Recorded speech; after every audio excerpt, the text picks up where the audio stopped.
Hey guys, I'm Blessada, and welcome to another review. This time we have Breaking Bad Season 5, Episode 13. Only 3 more episodes to go after this. It's winding down. I know I said this last time, but it's seriously only 3 episodes left. That's not a lot. And there's still a lot of stuff to happen, a lot of loose ends to tie up in the show.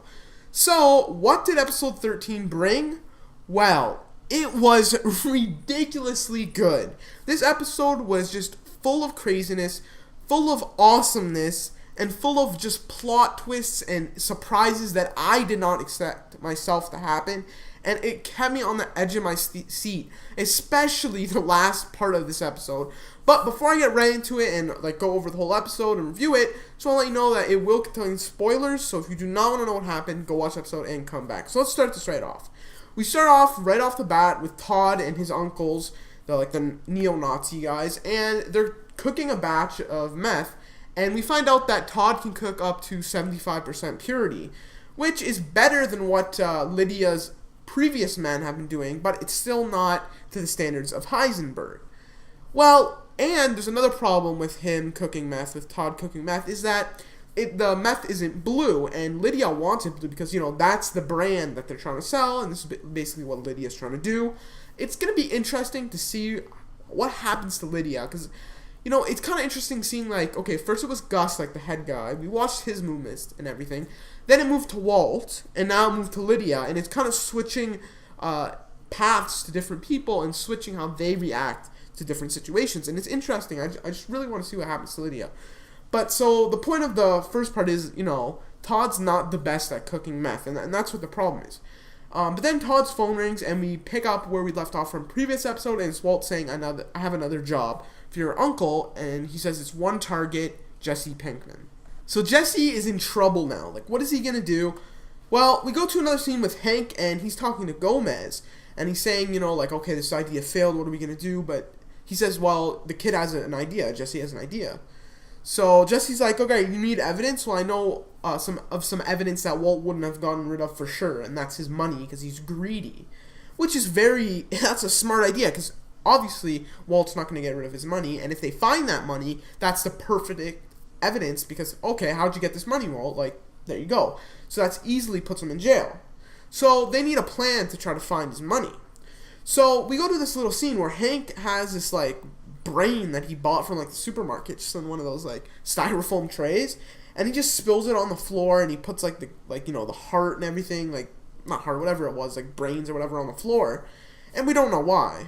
But Hank and Gomez meet up with Huell, and Huell is the big guy that works for Saul. It's his bodyguard. And he tells him that Walt's trying to kill him and not to call Saul because you're going to end up like Jesse. And he shows him the picture, and it's, the heart he just bought or the brains he just bought on the floor, and Jesse's just posing like he's dead. And so basically Gomez and Hank are trying to make Huell think that Walt's trying to kill him, and he wants to, tie up loose ends, and he wants to kill him, and he already killed Jesse. So now Huell's all, scared and everything, so he kind of just blabs and says, we brought the money to Walt with this van, a rental van, and his shovels and these black barrels and everything. He just says everything he knows, but it's not that much. So Hank and Gomez don't really get any information, not that much information out of Huell, but they do learn that he brought the money with a van, and it was a rental van, so they're going to go see if there was GPS on the van, because then it could lead them to where Walt hid the money. So now we go to another scene with Walt and Todd's uncle, and, they start talking. He says, is this guy a rat? Am I taking out a rat here? He's like, no, he's not Jesse isn't a rat. He just wouldn't listen to reason. And Walt even says that Jesse is like family to me, so I want to make it quick, and I want to make it painless. And basically, they start talking about money, and basically, Todd's uncle says, I don't want any of your money, I want you to cook. And he says, you want us to do this, you have to cook. So Walt agrees to cook one time after they kill Jesse. And he even says, I don't know where he is, but I do know how to flush him out. So now Walt has an idea to kind of make Jesse turn up, and this was pretty smart. So we cut to a scene with Brock and Andrea, and Brock and Andrea is the girl that Jesse was dating is Andrea, and Brock is the little boy that Walt poisoned. And Walt goes to their house, and Andrea lets them in and everything, or Andrea lets them in, and it's kind of weird seeing, Walt saying, oh, hi, Brock, how you doing, even though he poisoned him, not too long ago, and that's what Jesse's all angry about. So he goes and talks to Andrea, and she says, like, I can't find Jesse, and like, have you heard from him? No, I haven't heard from him at all. So Jesse's using again. I'm worried about him. I think he's dead. Like, he basically says that. He says, can you call him right now? So she leaves a message on Jesse's phone, and she says, oh, Walt's here, like, and he's just worried about you, like, where are you? Call me back. So Walt leaves Brock's house, and Todd's uncle's waiting outside, waiting for Jesse to arrive, and he's going to kill him right there. But Hank has Jesse's phone, and he picks it up, and he's like, yeah, nice try. And he doesn't even let Jesse hear it, because he knows if Jesse hears that, he's going to go straight to the house. So that plan failed, Walt's plan right there. But don't worry, there's more stuff to come. So Hank thinks Walt buried his money, because Huell said there was a shovel in the barrels. So there wasn't any GPS on the van, so they're kind of dead end on that. But Walt doesn't know that there was a GPS in the van, so now they're going to use this to their advantage. We go to a little cutscene where Skyler and Walt Jr. are at the car wash, and Saul shows up. So eventually, Walt talks to Saul and says, Huell's gone, Jesse hasn't showed up yet, like, we're in trouble, Huell. And Saul's even wearing a bulletproof vest, so, like, you can tell he's really worried. Walt's in the same situation, I guess, so it's kind of chaos right now. Now, this is where the episode starts to really pick up, and it really gets really awesome. And mentioning Saul, it's going to be also interesting to see what happens with Saul. Because, there's a lot of loose ends in the show, with Saul and everyone. Like, it's going to be interesting. I don't really know what's going to happen to Saul. Is Saul's just going to get away? Because I know they might do a spin-off series about Saul, which would be okay, but I don't think it'd be as good as Breaking Bad in the slightest. So I guess we'll have to see what happens with that. So then all of a sudden, Jesse sends a picture to Walt, and it's a black barrel buried in the ground with money all over it. And he's like, I found your money, like, come and get it. And over a phone call with Walt, he says, you better get here now, and for every minute you're not here, I'm burning 10 grand. And then, Walt just goes out, Walt's going crazy right now because he doesn't want his money to go to waste. Obviously, it's for his kids, and he's not planning to use it because he's going to die of cancer. Like, that's basically his plan, to leave it for his family. But, this is all he has now. It's his money. It's what he's worked for, so he's not going to let it go to waste. So he just kind of loses control and just starts driving to the money. He's like, I'm sorry about Brock. And, basically, Walt resets everything that he's done. Like, killed Gus, poisoned Brock, killed a bunch of people. He just says everything over the phone and to Jesse because he's just not thinking. Now, if Hank is recording this phone call, it's over. Hank has evidence that he said it over the phone, everything.